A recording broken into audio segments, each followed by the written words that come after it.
2023 has already been a year that Marvel wants to forget. The failure of Ant-Man and the Wasp: Quantumania won't even reach $500 million at the box office, will lose money for Disney, will not come close to breaking even. And then, of course, some very public controversies, including Jonathan Majors being arrested. Of course, he's claimed he's innocent. His lawyer has claimed that they have exonerating evidence that will make them drop the charges. But as of right now, those charges are still pending for the guy who not only starred in Ant-Man and the Wasp: Quantumania, but is set to star in multiple Disney Plus shows and movies throughout the next several years. And of course, the public firing of Victoria Alonso, the woke Marvel executive who cared far more about identity politics than she did about her job, who is now pushing back against Disney and claiming the reason she was fired was because of her identity, because she wanted to stand up for gay rights everywhere. And now we do have these details. Victoria Alonso clashed with Marvel over blurring gay pride references in Ant-Man 3 for Kuwait. And this is an exclusive for Hollywood Reporter that's now been picked up by a lot of different people. But this is why we say time and time again, don't hire woke activists, because not only will their work suffer because they're far more interested in pushing their agenda, in pushing identity politics, in making these changes to characters that have always been established this way or that way. They're more interested in doing that than their actual job. And in the case of woke Marvel executive, well, now former woke Marvel executive Victoria Alonso, that's absolutely the case. This is someone who is in charge of post-production and visual effects.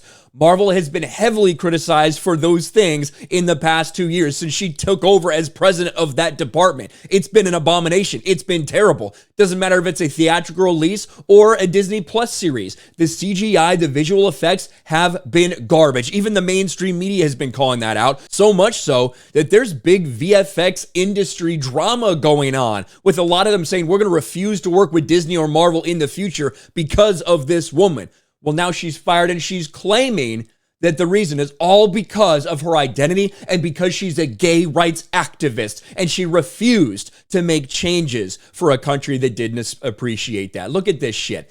The intrigue over Victoria Alonso's abrupt exit from Marvel continues.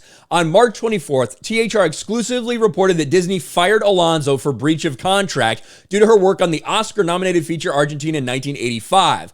Alonso, through attorney Patty Glazer, pushed back at the explanation, saying Victoria, a gay Latina who had the courage to criticize Disney, was silenced. Then she was terminated when she refused to do something she believed was reprehensible.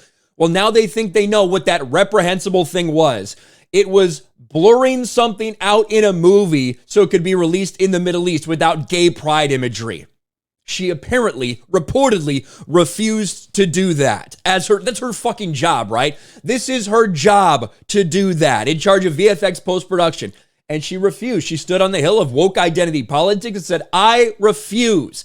Maybe that's part of the reason they're fucking tired of you. Some insiders at Disney believe the reprehensible act referenced by Glazer was a request to censor gay pride references in the latest Ant-Man movie for the Kuwait market, sources tell Hollywood Reporter. In January, as Ant-Man and the Wasp: Quantumania is being readied for release, word came down that Marvel execs wanted an editor to blur a storefront window that featured rainbow decorations and the word pride for the version of the film to be released in Kuwait, which has restrictive anti-LGBTQ laws. We've seen that from Marvel time and time again.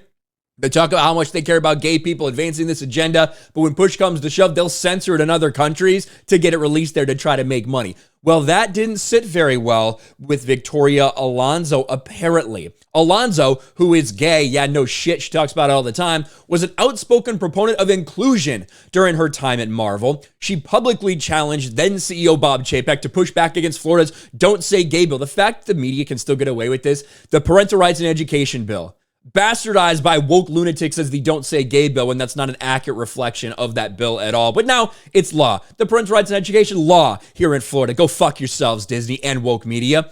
As did colleagues at sister company Pixar, and she championed diverse stories. The Quantumania request reached Alonso, who refused to have her team make the edit as part of her duties overseeing visual effects and post-production. Marvel then had to go to an outside vendor to see the edit through, because the person in charge of it refused to do it. Now, there were other changes to Kuwait, including, references to alcohol and things like that were removed, even like censoring MODOK's butt cheeks, shit like that. But this is the thing apparently Victoria Alonso refused to do. Refused to censor out gay pride imagery.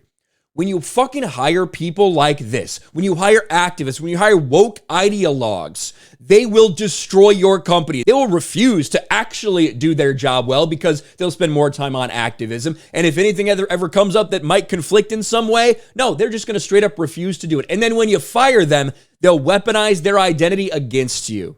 This is what you can expect from woke activists. Stop hiring them, because they will destroy your company. Let me know your thoughts in the comment section below. Smash a like button, subscribe to the channel, ring the bell for notifications, share this video out there, and I'll talk to you later.